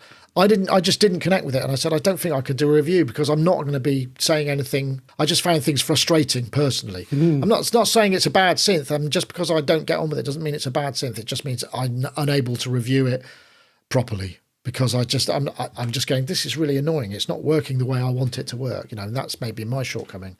Oh, is this the Future Retro one with like that's the four right. knobs? That's right. And loads of people rave about that, and that's absolutely fine. But for me, I couldn't do it. But that happens rarely, and it occasionally happens. And sometimes it does, sometimes it doesn't. And I try and engage with the manufacturers if I've got issues. Famously the Moog One. I was dealing with you when that was going on. That was a You nightmare. had loads of problems with it, and it was like, but it was, from what I understand. I mean, I only saw so much of it because it's what's happening behind closed doors. But that was a huge development. There's a huge development, and of course it was. Probably, and it still, as is obvious, it still had work to be done when it was getting ready. Am I right in saying that you know this better than anyone, that most things do have a bit of that? There's been a trend to having things almost ready at the point at which they go for review. Well, and also when they go for review, you want to time it so that when it is ready. That's what the marketers obviously want to do. So when it is ready, it hits the stores, maximum revenue, all that thing. And again, it works particularly for day zero reviews as well, which I think I'm going to stop doing. I just don't like doing that. And I don't generally do them anyway, but I don't like doing that stuff. Because, and I think... Is that because of the pressures or because of the... And what's the point in releasing the same review from 5 people on the same day? I mean, what's the point in that? I mean, it just seems... I mean, I can understand if I'm the manufacturer, it's fine. It's like, well, this is a review. I should also point out, we don't charge for reviews. Yeah. We review. It's not a demo, it's a review. It's a review, right? So it has to be independent. So unless there is some kind of commercial arrangement between us, maybe they're going to buy banner ads or something, why should I fit in with your marketing department that is trying to get a ride on our reputation? I mean, I'm not trying to be aggressive about it, but it's like there's no reason why I would need to do that apart from unless you're first. If you're first, it's always, that's something you can negotiate with. But if you're first of 5, it's like, you're not first. If you're it seems pointless. It's a question. I know a lot of people struggle with it. I have the same thing because I'm a producer. I don't make reviews. I make demos of gear, which is different. So you can ask for money if it's a demo. I agree with you. I don't think you can ask for money if it's a review. You have to find some way of independently financing it, in that old school way. But with regard to like the whole day zero thing, I definitely, at the end of the day, I know that the internet is broad and fragmented now. And even within this niche, there are people who have their guy or gal or person that is just the person that they enjoy watching. And I think there's a lot of value in having multiple takes because no one person is going to show or explain. And so your take is always going to be your take. It's going to be Nick's impressions. I also think that you're possibly the only person who is actually doing real reviews in the sense that you are not charging, you are borrowing the equipment just as Sonic State, as Future Music would do, as Sound on Sound would do. All these magazines borrow a piece of equipment, they are loaned it, they make their money via other means. But it is absolutely true that a lot of the distributors and suppliers will probably buy advertising. But I can tell you from being a person who was at a distributor who bought advertising does not buy you positivity in a review. But it is true that it might buy you a chance slot at a review. Like you might get a review, but you absolutely don't get a say. The only editorial thing might be that there's a factual inaccuracy. And we've had that before. The way where it's you would send a thing to me and be I like, send is a it right? thing, is this factually right? Yeah, and then somebody might say, oh, I don't agree with it. And I go, well, I'm afraid I do agree with that. Yeah, that is kind of, that's opinion. Yeah, exactly. So I know, I don't want to bang on about it. I mean, it's like, what we do is kind of old school, and it's sort of funny. When we started, we were, we were like, I guess, disruptors, I suppose, in a way. And now we're kind of almost established. Well, we are establishment. We're going for long enough for that. So it's always a challenge to maintain. People still have their opinions. I mean, you're always banging on about, you see in the comments, people just, and the way that certain let's not go to that anyway, but the way that we're portrayed, by by saying that that what we do is kind of effectively untrue, editorially biased, whatever. People say that about about Sonic State. Well, yeah, I mean, Behringer do. Oh, well, yes. What Behringer's saying, indeed. Yes. I know. So for instance, Sorry, and people yes. in comments, and people will in comments. So that's a separate thing. I don't want to go I find there, that surprising that people would say that when quite frankly, I think, at the end of the day, you're not, I get that people might not understand the thing about, a supplier that buys some advertising, but people must understand that it doesn't, you can be independent. You're going to have we do, yeah. You can but factually report on a thing. Absolutely, but and we it's a difficult thing to. I mean, we do sponsored content, and I market. We market as such because that's what. So the things that we do, we'd sometimes do. Friday Fun is sometimes sponsored. The 5 minutes with is sometimes sponsored. The patch flips is sometimes sponsored. That's it. I don't think we have much other. Oh no, presentations. Obviously, if somebody comes in and go, I want to show you my. Then I've done that. I've been that present. Yeah, exactly. And it's but it's declared as such. Exactly. And I just find it. Yeah, I find it interesting that people would have an issue when in fact I would say that you're the most old school and independent in that sense. Like you are just doing a review and you're not getting any money for it. You're just going to have to rely on your own income streams, other banner ads that support Sonic State that allow you to keep the lights on, so that you can make a review. And as we know, that's increasingly difficult. There are. Advertising is a dying industry. For many, there's a network I listen to called the Twit Network, who's been going for years and was an inspiration for Sonic Talk. And Leo Laporte has had, he's got a multi-million-dollar studio. He's shutting that. Is he? And going home effectively to work because the advertising no longer supports. They've moved to a sort of subscription and support model, which is what we've had to do, with our Patreon and whatnot. That's what we realise that it's better for us to have a direct relationship with the people that want the stuff that we do, and I feel we offer, compared to many, we offer quite a lot of stuff in our Patreons. I mean, I'm bound to plug it, but you should please. There's a lot of stuff there, and there's going to be more. So that's what those things are all going to change, and that's going to be shifting, and it's an interesting kind of. Do you think that synth people are going to advertise less? Is that I definitely see that where you get companies that are super small and have never even don't have people that are working in marketing, and they don't consider that they need to spend any money at all to promote a product. Do you think? Well, while they are man in shed or woman in shed, and they don't have to sort of support a growing payroll. Yeah. And they don't want to expand. Why would they? There's no need. I mean, it's not. I mean, they might. A lot of times you find people jump at the chance for us to shoot a video at a show because obviously it gives them exposure. And then sometimes, I get joy from this. Sometimes we make such a big difference to them. They might. Like Soma, for instance, when we first covered Soma. We made such a big difference to them. They are now really loyal to us, and they come back and advertise. And I think because they recognise that we helped launch. I mean, it wasn't a conscious thing. We don't sort of go, we will help you. It's just like there's just sometimes when you do something, it makes a real difference, and it's really nice when that happens. And by the same token, sometimes when you say something bad, you can make a real difference, and that's never a place I want to be. I mean. I don't enjoy that, but I think to your question, yes, I think advertising will fall away. So it's a challenge for companies like ours and people like you to kind of come up with ways to come up with something that go, oh yeah, I'll have that. That's really helpful. I'll pay you for that. That's something I need. Yeah, I mean, I would say that ultimately people have got to promote things. I think now more than ever, whether or not it's paid banner ads or whether it's paying someone to make a demo or whatever it may be, or paying you to come and appear on your show with you and talk about their gear and whatever it may be, video is here to stay. Video, as you rightly discovered from way back when you put a DV cam and filmed an Oxygenate, is like seeing a human talking about the gear. Like music gear is uniquely suited to being filmed. Yeah, I mean, it's perfect. Like it's not describing it is like the print review, like the concept of a print review for a synth. But the fact is, it is really important. I think certainly like sound on sound's importance cannot be understated. It cannot. I'm not saying that. Yeah, there are certain, like you say, sounds like those are really important. But I think for the shorter the number of people that will read 1,800 words or so.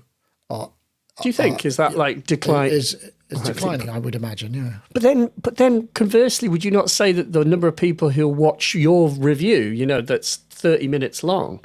No, that's declining too, but that's because of the attention. That's attention economy. That's because there are other places to see those things. So therefore you end up in this. I mean, it's very easy to chase the stats. I think, and the way that the stats are built is there's almost gamification of it, which means that you're kind of constantly chasing this, that, and the other. Yeah, I think ultimately it may be that my review isn't first out. It doesn't get, as many as Loop Pop, who would probably be first, but it'll grow over time. And it'll be there as a record because it has other stuff in it as well. And people will discover it. And it's also about sort of the influence that might have overall. And I think in that respect, that's where we still, the brand of ours, I like to think, does have some sort of integrity and value. So therefore, it'll have longevity. But yeah, it's harder. I mean, there are less places. There are more people who are interested in shorter things. The attention span of most people is quite short. I think, but I also think that the value of a short video about a synth, I would say, is minimal. Like a short perfunctory thing can make you aware of something, and it can tell you one thing about a thing, but it is no substitute for spending 30 minutes really paying attention to what a person, a man in an Access Virus shirt is saying about. It depends how expensive that thing is. Yeah, and that's true. It's like if it's an OBX8, absolutely. If it's a a Korg Volca, is it? But it may be the equivalent, value to a person who's like only got 100 quid's disposable income. I know, but the point is as the price of equipment eventually comes down. I mean, it's coming down, down. That's the drive. That's one of the market forces, and that's that's the way it should be, and will be anyway. But it means that people don't, if it's only going to cost me 100 quid, I saw that video, that looked cool, I'll have it. Whereas if I've got to think about how I'm going to rearrange my finances for the next month and tell my partner or, whatever, put off the thing I was going to spend it on instead, then I'm going to spend probably that half an hour looking, So for the high ticket value items, it makes a lot of sense. It's an endlessly fascinating scenario, and it's one that's completely changing all the time. I mean, reviews still have a value, definitely, but that's why we do the 5 minutes with. That's why we do the patch flip things. They're just little kind of snippets, hopefully with enough information that make it kind of like, oh, that's cool. That has the and those often do as well. It's kind of interesting. What in your opinion are the best and worst bits of equipment released in the last 25 years? Oh, Jesus. Just 25 years. Oh, bloody hell. Some of the Arturia stuff I think is up there for really high, can rate really highly. Worst. It's so hard, that is, because there are different reasons why. I'm trying to think of the last thing I just said. I'm not reviewing this. You can have it back. Well, the Vector synth, of course. But interestingly, there was a debate. There was a Reddit thread. Always a dodgy place to start with any topic. But someone had a comment was like, "Have you ever noticed that there are no bad reviews? There's no reviewer on YouTube who will, eviscerate some piece of terrible, shoddy, scam equipment that is foisted on the unsuspecting market public." I put it to you, why are there no videos of non-functioning, dreadful equipment? I don't want to spend my day being that guy. It used to be back in the day when you had the sort of enemy band reviewer in the 80s whose job it was to be as rude and unpleasant as possible because it was funny.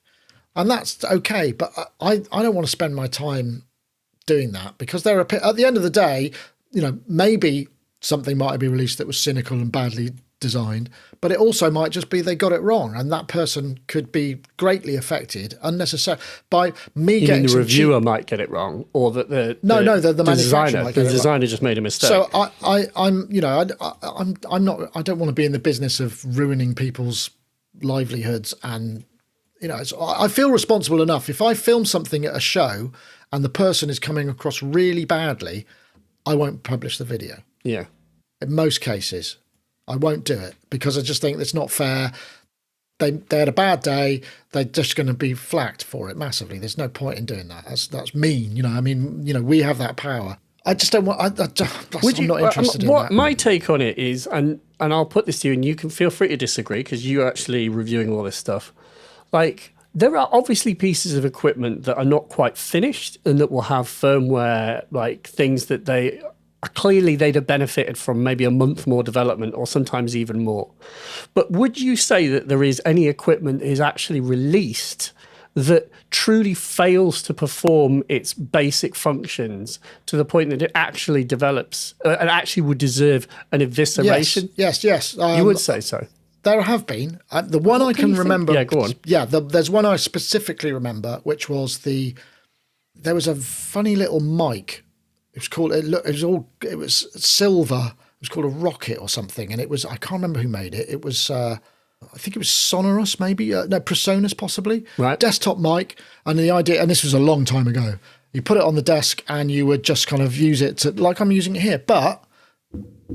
Honestly, this is bad enough, but you couldn't know that. But you would touch anything in the air and you would have a 20 hertz up bump. It was microphonic to the point of unusable. And I documented all this and sent it back and said, I'm not reviewing that. It's shit. Mm. And they took it on board, but they still released it. Yeah. Are there? What I mean is, are there many? Are there many things that are really that bad? No. Well, I don't review as much as I used to. I pick and choose, because there comes a point where, like this summer's always busy. Like I've just done the Polybrute 12, I've done the TO5, I've got the Mantis coming. You speak to another point, which is that thing of day zero reviews, because this is what I understand to be the case, is that even like the Akai Timberwolf. That most legendary of ding devices. What I understand, there were tuning issues with that thing. Apparently, they got resolved with a firmware update. I heard. I don't know if that is true. That was so unfortunate. I do feel very bad for Dan. He was absolutely poor dude, pilloried. But I also think that Akai should have been a little more mindful of who they and what they put up for. It is a funny one. I've had that where, I did reviews for Future Music for a while, and I had like the Waldorf NW1, which was like a module, and that didn't do a lot. It was suffering from not finished itis, where there were aspects that weren't sorted, the editor on the PC didn't work, and this sort of jazz. And it's that thing where you're being asked to review something based on what it might be, yeah, which is exactly. which is a day zero thing. That's happened recently in tech with this rabbit thing. Did you see this? Which Teenage Engineering co-developed, the physical. Well, they designed it, exactly. And that got absolutely eviscerated because it doesn't do a lot of the advertised features yet. Yeah. Well, it's interesting, isn't it? Because you had, but you didn't review the Arturia... the Astrolab thingy. Astrolab, yeah. Yeah, and it's interesting. And that was because, basically, there was a miscommunication, unfortunately, where I'd asked, will it respond to all the MIDI... can I basically use a MIDI controller that I have somewhere here, which is the Jupiter... I have the Soundforce Jupiter 8 controller. And I was like, can it receive all of the panel controls just as the software can? And I was told, yes, it could, and it was a mistake. Unfortunately, it couldn't do that. It can't do that. And so then I had it, and then it was the last week itis of there were some bugs when I was like trying to import patches. They weren't working properly. Not all of it was completely sorted. And for me, again, it was this thing of, as with you, where it's like, I'm not getting paid for this. They did send me one, but I am just doing a demo, and I will just have to hope that it'll come out in the wash in terms of me paying my mortgage at the end of the month. And I spent multiple days on the thing, and I'm like, I don't have an angle for a video that I'm comfortable with presenting. Yeah, so no, I know what you chose mean. not to. I know what you mean. Yeah, that's fair enough. I think it was. I think expectations of, because it has synths in it, you think I can tweak the synths, and then when you realise you can't actually tweak the synths, it's a player. As long as you kind of think that, then that's where I got to in the end. It's like, okay, now I understand. It's a real shame they didn't do X, Y, and Z, but it's really good for playing pianos. Of course. I really enjoyed that. And also, like, when you get your CS80 model working, it sounds banging. I mean, it's obviously amazing. I have one more question then. Knowing now that the last 30 years of music technology, 40 years, what is the future of music technology? What would you like it to be? What I'd like it to be is probably not what it's going to be. I think what it's going to be is increasingly more affordable units. Because mass production is cheaper than one-off production. Yes, and I think software will reign, evidently, because I mean it's just becoming much easier to write this stuff. The tools are better. People's imagination is not limited. There's less investment. Making hardware is really hard, particularly if you've got supply things from all over. I mean, it's really difficult. I really feel for some of these people who's just the whole sort of post-COVID and the not only that, but the boat that got stuck in the Panama Canal. Yeah. I mean, that blew so much stuff. So it's really, really difficult because you're at the vagaries of world economy, war, just all sorts of stuff. Whereas if you can just do it at home, I think we'll see masses and masses of software, and I think we'll see much cheaper things built increasingly by larger companies. I think the little manufacturers and the people that go to Super Booth, they will continue to be as a sort of parallel economy. But I think there's this sort of middle ground where it's just, you see these places shutting because it's just not viable. The prices are increasing, and also people are being squeezed, so they can't afford the luxury of that thing. They could maybe buy a Behringer VS1 or you know what I mean, that sort of stuff. But the bigger stuff, it's going to be challenging. I think there's going to be a shift in the way that things go, and I don't have a problem with that. I mean, I don't always want to review massive synthesizers that nobody can afford. I mean, it's fun most of the time, but it's like it doesn't relate. People don't. But the thing is, the music industry is aspirational, isn't it? So I'd love to be able to get that at one point, and that's fine. And so the on ramp will become much shallower, I think, so for people getting involved. Where I'd like it to be, I'd like it to be buoyant, spendy. I'd like it to support sites like ours and creators like you and everybody else, and everybody to be happy and get what they need from it. That's what I'd like. I suspect economics will drive ultimately everything. But I would also like to add that, I think the market is an arse, and I think it doesn't really know what it's doing most of the time. It's just very short-sighted and very immediate results driven. It's just it's myopic.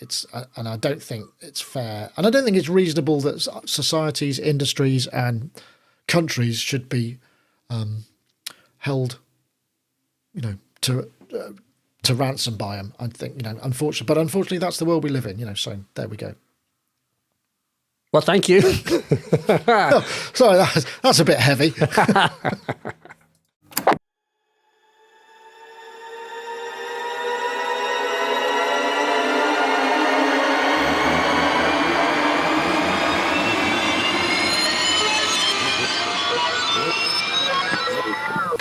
The economics will drive it.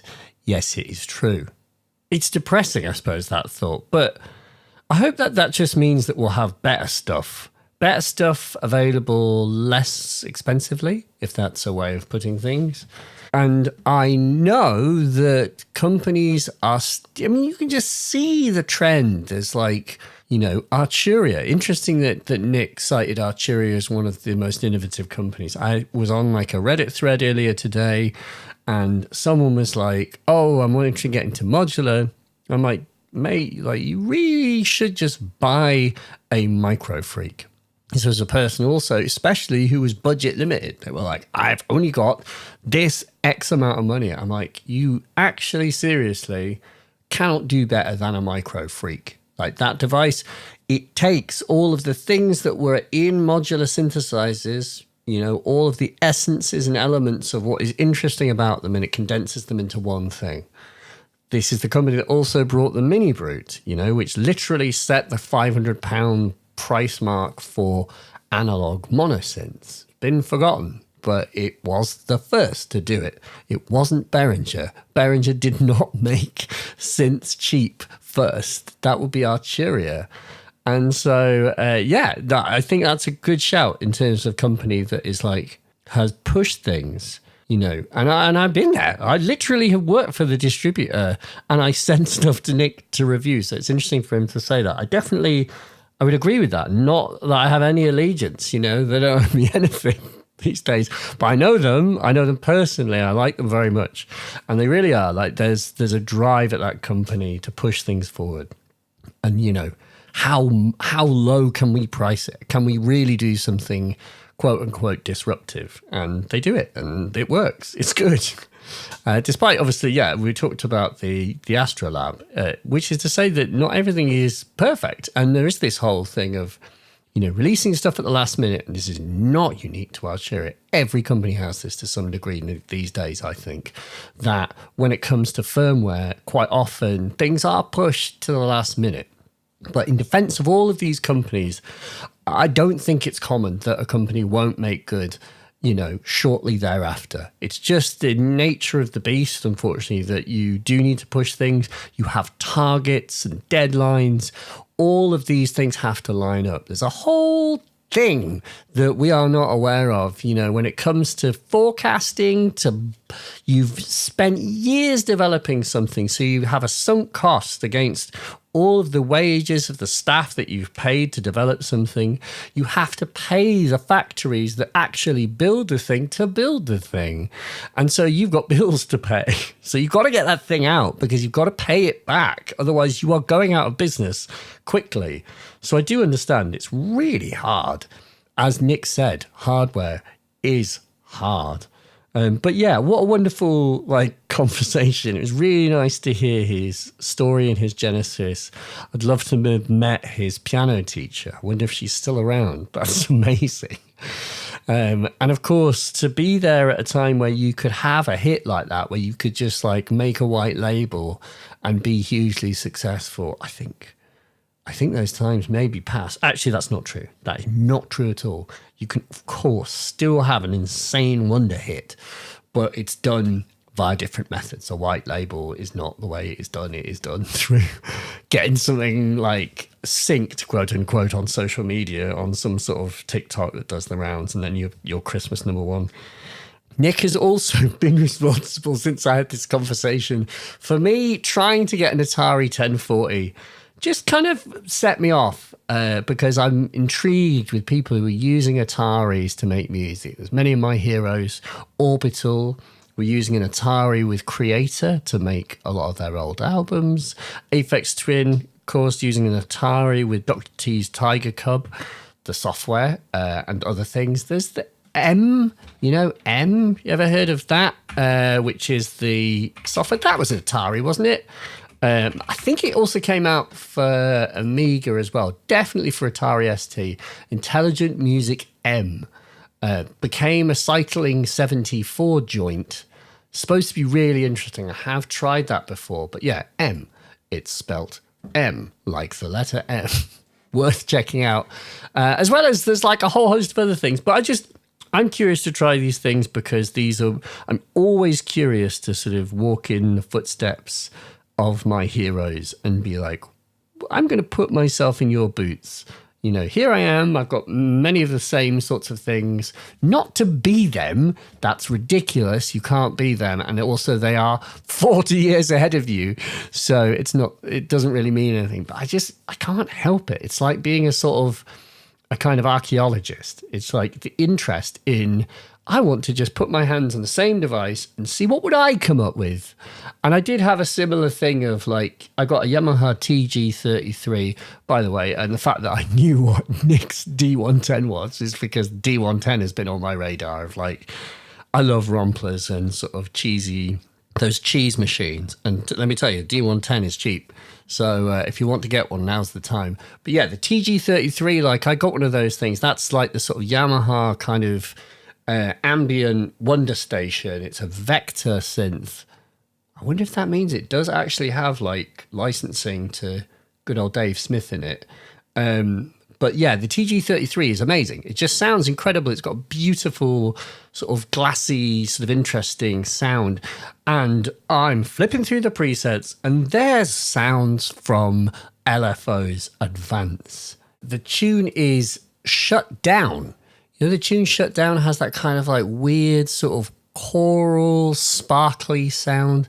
Well, that's Neuro on the TG33. It's a preset, that sound.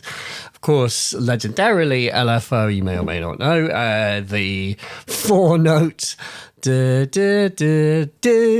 from LFO's LFO, which is one of the greatest records ever made and helped launch Warp Records. That melody is a preset as well. That sound is from the Kawai K1 and it's from a sound called Arrangement because it can't fit the word arrangement in, and it's patch IC8. These are the kinds of things that live rent-free in my head. And IC8 Arrangement goes duh, duh, duh, duh.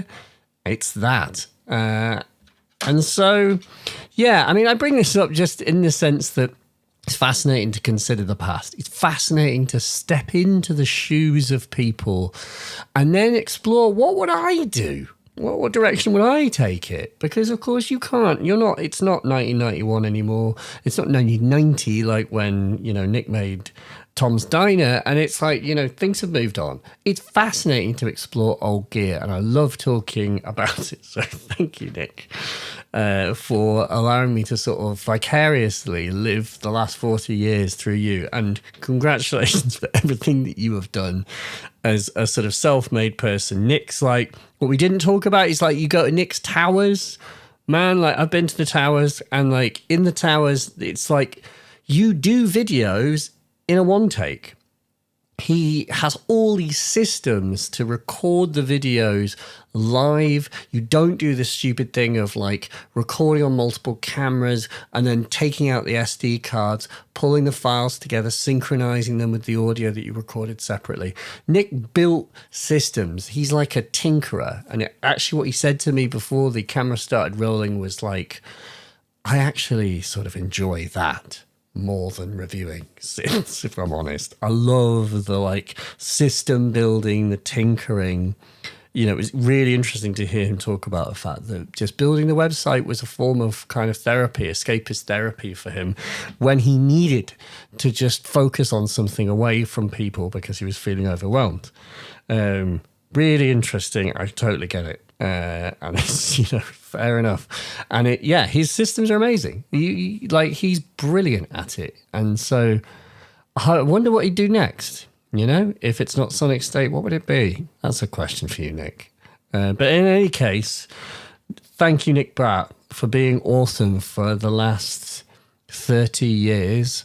30 years of producing websites, interviewing Bob Moog, reviewing synthesizers, pioneering the very notion of video reviews for devices. Thank you for that. And then for continuing to do it. If you want to support Nick, which I encourage you to do, I have signed up as well. Go to his Patreon, patreon.com/Sonic State. I'm going to assume, yes, Sonic State. Please consider supporting Nick on Sonic State to help him continue to independently review synths. Well, flipping heck, friends. I can only end by asking you to also consider sponsoring my Patreon, patreon.com/MyLoudMelodies, if you have not. Do I consider myself old school in this sense? No. I'm brand new at this, of course. I've not been around since 2006. Yes. Please consider sharing the episode. That's free. Tell your friends if you enjoyed it. We'll be back soon with another bleep. I've got more bleeps up my sleeve, arranging the next interviews with, it's maybe too early to say. But another legendary, more latter-day legendary Eurorack manufacturer who is very much a darling of this industry is coming soon. So if you'd like to help support the podcast, please do. Above all, thank you for listening. Thanks so much. And we'll see you next time. Cheers. Bye. Oh, God. I just realised I didn't ask Nick about PWM. Well, I mean, he'd probably just say, I really like it. Thanks.